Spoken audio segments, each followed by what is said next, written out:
You're listening to Peel Talks Housing, the Region Appeals podcast delving deep into complex issues around affordable housing and homelessness and efforts to help residents get and keep housing. Episodes will feature residents with lived experience, Region Appeals staff, our partners, academics, policymakers, and other leading voices in the affordable housing sector. The opinions expressed in this podcast are those of the individuals expressing them and may not reflect the opinions of the Region of Peel or the direction provided by the Region Appeals Council.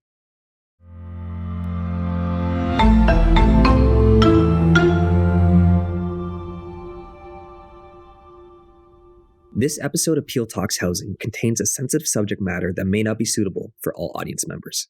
Viewer and listener discretion is advised. Hey everybody, my name is Axel Villamil. I'm your host for Peel Talks Housing, and today's topic is about who is precariously housed and homeless in Peel. I'm joined by two amazing guests in our studio. We have Faye-Ann McRae, and we also have Janet Dankwa. Happy to have you both here. Thank you. Thank you for having us. Amazing. So I would love if you could both introduce yourselves to everybody that's listening and watching. I'm going to start with you, Faye-Ann. My name is Faye-Ann McRae. I work as a law clerk, and I sit on two tables in Peel, the Lived Poverty Experience table and the Coordinated Access table. I joined the group or part of this group because of past experiences.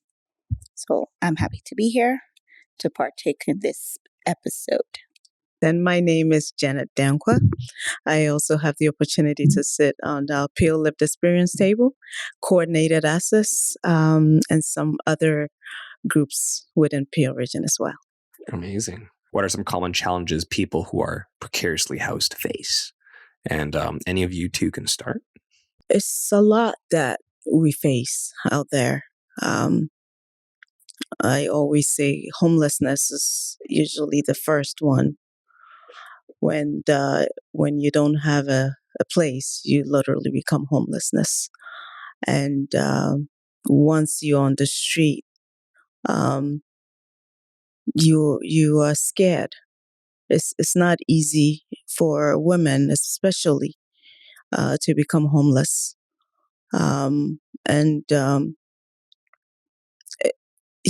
First of all, you might not have that income to support. Poverty is one of them. Mental illness is some of them, and I will let Fane also continue with the rest of it. For me, I think the first spark would be when you say precariously, it's the uncertainty of life. And that encapsulates so much. Looking at my experience, the pain of not only for myself, but having others or dependents to not know what happens tomorrow or the next day is what I would say that precarious homelessness is. And so the challenge of the uncertainty would be not knowing, as well as who to turn to or who can you trust. What can you ask for and what is available? Absolutely. So within all of that is that uncertainty of not knowing where you will be sleeping, even if you have things with you, what happens to those? You have your children with you. What do you say to them? What's happening the next day when they're looking at you and you yourself don't know and you're supposed to be providing for and caring for and, ensuring, and you don't know that. Absolutely. I mean, I really believe that it's those uncertainties, that especially with something that is such a basic need can be so frightening. And, it also takes the courage to talk about. So I wanted to ask you both as well as, why did you even come here today to be on this podcast? What's the reason that you decided to participate? I choose to be here today because I want to speak for those without voices to be here today. There's a lot of us. When I say it's a lot of us, there's a lot of residents, both female and women, men, going through this. And not all of them are able to be here. So I am very glad and thankful thankful for the opportunity to speak today on their behalf and to share my lived experience for those that are willing to do something about it, to know that this is real. The things we go through is definitely realistic. Again, I would add on to Janet's perspective. I'm here today because to add a voice to what the vulnerable experience. My experience has taught me so much that a voice is needed. When I say needed with emphasis, that it's not a choice when you're going through homelessness. That vulnerable state, some may choose to go through that, but from my perspective, I don't see it as being a choice because there are events that happen during this journey of life. And to go through it with not having support is more of a challenge. So I am here to put a voice to it and hopefully make an impact on policies as well as get to the heart of others to understand that it's humanity, number one, that is paramount, to exercise that with others who are going through the similar experience that I've experienced. Well, I'm glad you both are here, and thank you for, bring the courage to talk about this, especially for the ones who can't speak and, for the ones that don't know and don't understand, for the people that are listening, if they are out there. I would like to talk about what led you both to a challenging housing situation, if we can talk about that, and any of you can start as well. So my experience that led to housing was domestic violence. And what I said previously that brought me here, it wasn't a choice. It was for me life and death. And I prefer to be alive and deal with the challenges than not be. So based on that, I had to make that choice to seek whatever support in terms of housing and whatever else came with that at that time. When Fane was talking, I was just looking at her eyes. And when she said domestic violence, I just started getting goosebumps. Because then I knew I'm not alone. I did not choose to leave my environment that I grew up just to become an immigrant here in Canada. No, I didn't choose. I wish I had a better plan. I wish I have sat down more and planned. I wish I had somebody to tell me how the journey was going to be. I wish I had somebody who have been through the same journey to say, Janet, maybe it might not be easy, so you might want to just stick with this abuser. But it was the same situation. I left. And I left with my children as well. Didn't know where we're going to go, how we're going to survive, or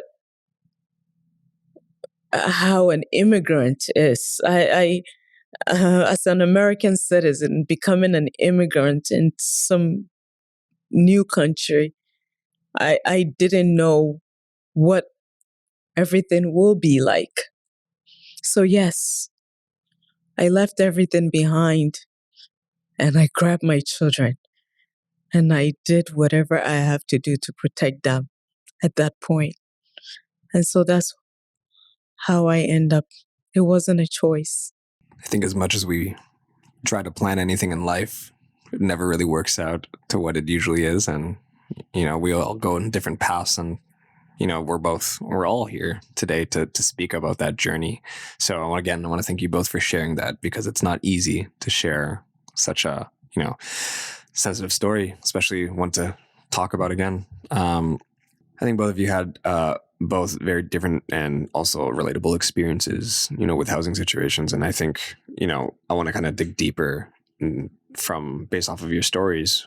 I'd like to ask if what supports would, you have wanted or would someone need if they are precariously housed? Like I was saying earlier, I wish that services was provided right away from me in the state. And the help that I needed, and which was moving from away from my abuser and having a very good place to stay on my own, getting the mental support that my children and I needed, getting the food that we needed. My ex-husband closed all my account. Not just closing the account. He took the car, which is my car, parked it in another state close by, which is Maryland, when there was a court order telling him not to touch anything, to continue doing everything till the divorce is final. But instead, he parked the car in Maryland, told the police he have sold the car. The police never investigated. They never did anything. So we didn't have ways of transportation. And it was his way of us getting back and me begging him and relying on him again for anything. So my children and I left that home, which is my home, with no food, no access to transportation, and no home to go to. The cops were aware of it.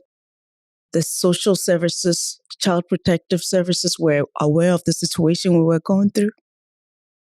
But no services was provided to me or my children. It wasn't even offered in the first place. So was this on your own that you had to? Exactly. So these are the type of services that we would need as women who just want to get away from whatever abuse it is. Mental health support, housing is one of them, food, because most of the time, I'm not the only one. Most abusers take away everything. And that's the way of controlling you. And when that services is not available, where are you supposed to go? Where are you and your children supposed to live? Janet, I empathize with your situation. And thank you for your strength for speaking up.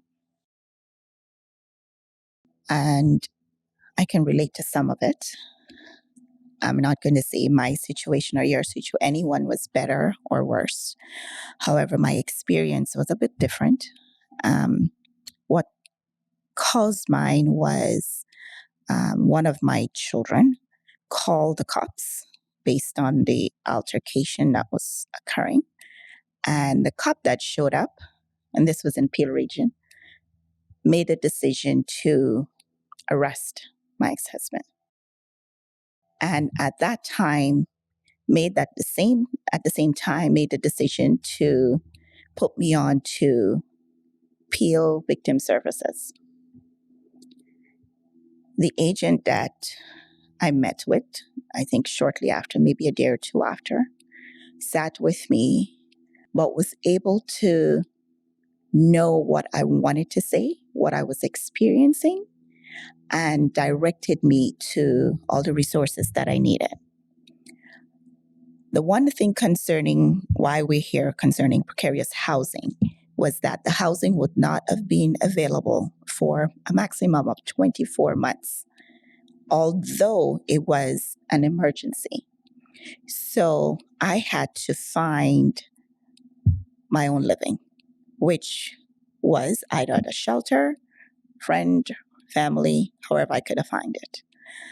And fortunately, thank God, a lady or a few friends took us in, not just myself, but myself and 3 children. But throughout the time that I stayed with this person, Peel provided via victim services resources in terms of if I needed food, where to go to. The children needed counseling or needing counseling services, they're provided. So yes, the resources are available and it was readily at hand. However, housing was not available. The maximum time was 24 months. Unfortunately for me, within 18 months, I was able to get housing. Sounds like, to get out of these difficult situations, it's not only, services that have helped, but I'm sure there's people as well. What would you attribute to it? Was it community? Was it faith? Was it, family support, friends, etc.? What would you both say? For me, I would say faith is number one. Having that, I don't think I could have survived. And because of that, I saw the work of my Savior that showed up in times when I don't know. I can remember one situation vividly. I didn't have nothing to feed my kids or my children. And the morning I was, just having a moment to pray. And I just went to my email after that, maybe within I would say maybe a half an hour. And the email came to say, come and pick up a box of chicken. So for me, that took me through, even in the midst of pain, I had my faith to turn to and cry out and talk to God. And not that I would see him, but I can see the works of his hands in making provision. So I would say that for me. And obviously, he would use, family or friends, at strategic moment to reach out at the right time, right moment. Mine was faith as well, and my children. My children just wanted me to be happy. My children, they didn't care where we were sleeping. I remember at one point, a friend gave us a place, and it was a bunk bed, and they were so happy to be there. And I would sleep on the floor, and my little twins, I'll give them the bunk bed. And at night, they would tell me, Mommy, can you sleep with us? And this bed was so small, I couldn't do that. So I said, what about we take turns? So I'll sleep with Natalie today, and then the next day I'll go up to the second one, and sleep with Nathaniel throughout. And they were so happy. And even when we migrate here to Canada and in the shelter, they were just so happy to be here. And they gave me so much strength to leave and to fight. I don't think if it wasn't them, I will be here in Canada. If it wasn't them, I don't think I will ever meet Faye or anybody here. Everything I did was for them. And I used to say to myself, at least I'm old. I can take it, but they can't. They can't. They can't. I didn't bring them to this world so they can be abused. I can take the abuse, but they didn't sign up for the abuse. They didn't sign up for the beating. They didn't sign up for any other abuse that came with it. And I was going to do anything it takes. And so to me, they were my heroes, and they were the one that pushed me to be here and be the woman that I am today, talking to everybody. You both are heroes. You really are. Amazing. I really look up to your strength, and I'm grateful that you're able to speak so candidly. I can relate to that as well, as I have 3, a girl and 2 boys. And I know I've experienced that, because when I felt I couldn't go on anymore, and there are times when thoughts will come to you I know I've had those thoughts, but then there will be one or two of them around and it will pull me back into reality to say, no, you have to go on. So I understand having the three of them depending on me would make you think beyond self and what you want to do and what you don't want to do. So I Thank you. Thank you. There's nothing I admire more than strong moms who care. I was never in that situation, but something very similar. When we are younger as kids, we definitely see that and we understand when it's bad, and that's why you don't want to bring them in those bad situations. We'll know. But even the good ones that you said, let's take turns sleeping. That's what matters most, right? You were there. And that's the main thing. You were both there and you're here now to talk, about all of that. I would love to ask you both, what are 3 words that could describe the experience of being precariously housed / homeless? 3 words. I tend to lean towards the positive, but I can't neglect the negative that is associated with it. So the 3 positive I would say is relationships. That's number 1. Second would be resources.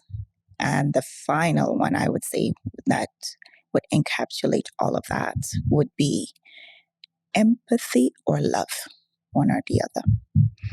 And then on the negative side, pain, uncertainty, and I want to say mental health, but those thoughts that are associated with that can go the other way. So I'll leave it at that. I like the way you said the positive and the negative, because at that moment, there's always the positive and the negative. You have the negative that is fear, anxiety, pain. Then you have the only thing pulling you up, which is hope. Hope. And what would your children do? I like when Faye talk about thoughts. Sometimes so many thoughts. It's just coming through your head. Maybe to make it easier. I remember when this about when the COVID started. I remember another refugee that killed herself. She migrated and she already been struggling already and coming here thinking it was going to be okay. And her mom passed away while she was here. She couldn't go back home because she's a refugee, and how long it take, whether your refugee will go through or not, that alone is a mental health. And also fighting her identity. When COVID happened, she took her life and she jumped through a window. And sometimes I ask myself, I'm in the same situation. I'm not better than her. Neither is she better than me. But the situation she's going through, and I remember I would just pick a phone call and make phone calls because the thoughts that come through your mind, and I'm in pain and my back is hurting and I can't even get up, and I'm asking myself, is this worth? But then hope. Then Natalie and Nathaniel kicks in. What are they going to do? And it keeps us alive. It kept me alive. It kept me going. I think hope is such a difficult thing for everybody because saying it's very easy to say, there's hope, but actually applying and taking hope and using it is the hardest part. So I think you both have done that. You applied it, and you are here because of that reason. So I do want to ask you both something. not here, is if you're able to speak to yourselves at your lowest point when there was no hope, what could you give a piece of advice to yourself when you're in those situations? You now talking to you before. I remember one time I was at my lowest and I made a phone call. I hope she doesn't mind me mention her name, but I call it Alicia. She's part of the Peer Lived Experience coordinator. And I called her and I said to her, I just can't take it anymore. And I remember she said to me, Janet, you go through all the stuff you go through so that you become a better advocate for others. A lot of people look up to you. So sometimes when I get up and I'm in pain and I get the phone call telling me my ex-husband have dropped my kids off in the middle of COVID in Africa. And I stand in that mirror and I say to myself, Janet, there are people looking up to you. There are other women who might not have that voice. They are looking up to you. Now you have just a little extra more work to do. Just something a little extra more. And there are other people looking up to you. So you're going to get up. You're going to get dressed. You're going to get online. You're going to buy a phone card and you're going to make those calls and you're going to find out where these kids are and you're going to do everything you can to make sure they are safe. And you're going to go to all this meeting you have scheduled because other women are waiting to hear your voice. And that's what kept me going when I'm in my lowest. Because my voice, there are other people waiting. There are other women waiting who might not be able to do this on their own. Thank you, Janet. Thanks. I definitely look up to you. For me, my lowest moments are usually the moments I cry. And during those moments of crying, I would learn or turn to praying or just talking to myself or talking to God. And with that, it tend to push me to the point to realize that I have a whole lot of people depending on me. So I cannot give up. One of the moments I know of or I can recall was one of my children interrupted and say, Mom, are you okay? You're not. I asked a question and answered at the same time and said, it's okay, Mom. I love you. And put a hug, like just hug me. And I said, you know what? It's okay. Mom will be okay. And I know at that moment, I just have to be okay. I just have to go on. Thank you, Fayan. Thank you. I would like to ask from both of you, from your experiences, how do you think our listeners can help? Whether it's people you know, people who are just getting in this situation, how can they help? What can they do? One of the main thing I find from my experience is the word empathy again. That is the one thing you can help with. I remember the first couple of interactions, I felt like I chose to go through that situation, so you better deal with it. That's how it felt. And with that, I recluse. I just went internally and I just tried to reach out to people who don't know me or didn't know me at the time. So I think one of the main thing people have to is have some love, have some empathy for those that are going through it, because again, it's not by choice.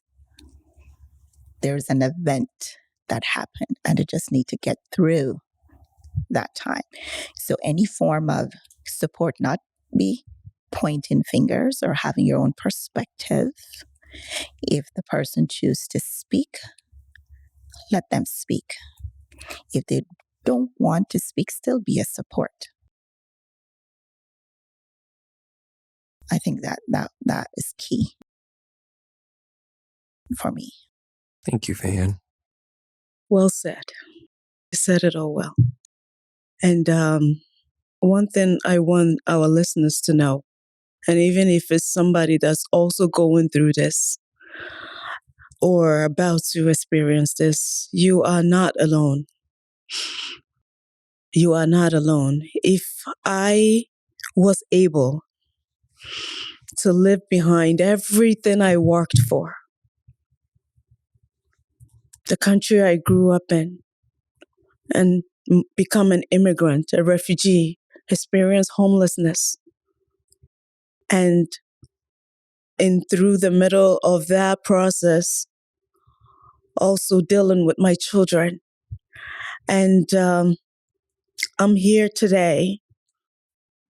And not only am I just standing, but I've been also able to open my own nonprofit organization that I'm helping other people. I think anyone can do it with the support. We need the support in order to do this. I remember when I first migrated here and I moved into Peel, I met one employment specialist that I wish all caseworkers and everyone is like her, but she was only created just one. Her name is Sherry Getaway, and she was my employment specialist.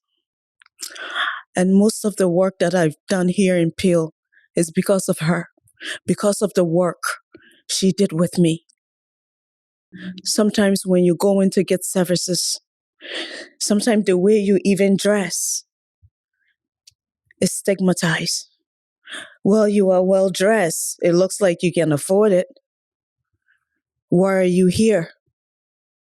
But they don't know that I dress so I can still look better and say to myself, Janet, you look good.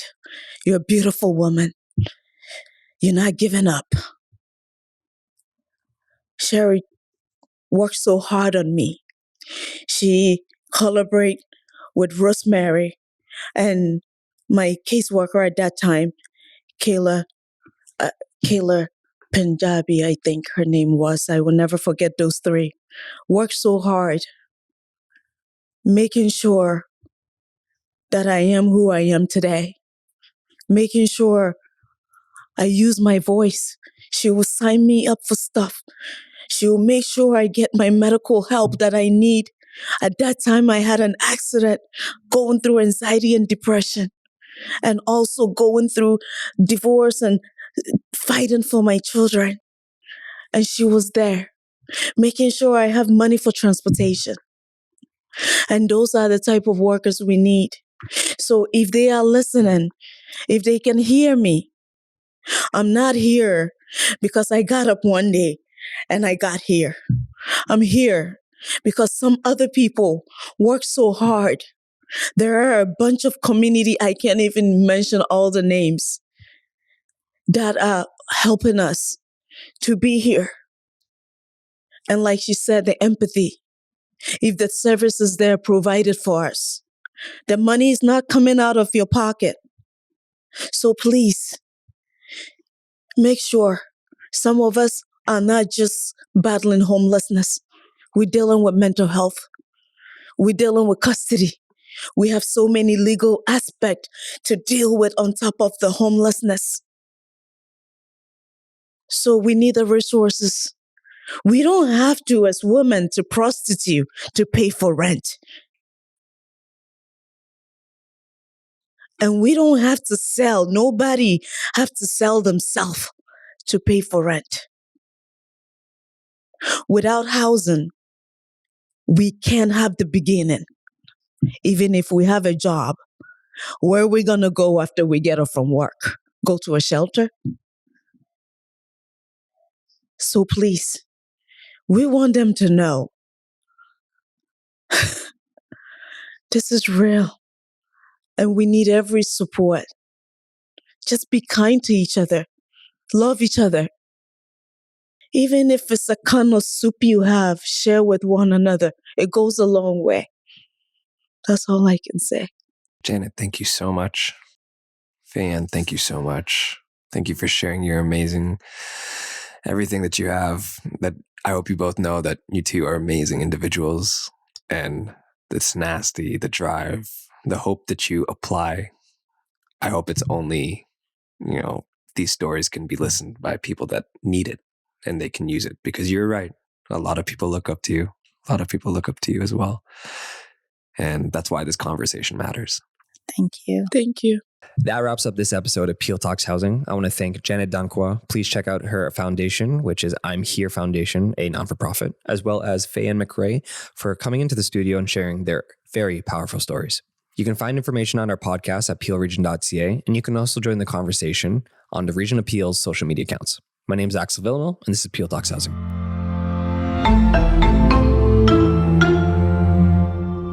The opinions expressed in this podcast are those of the individuals expressing them and may not reflect the opinions of the Region of Peel or the direction provided by the Region Appeals Council.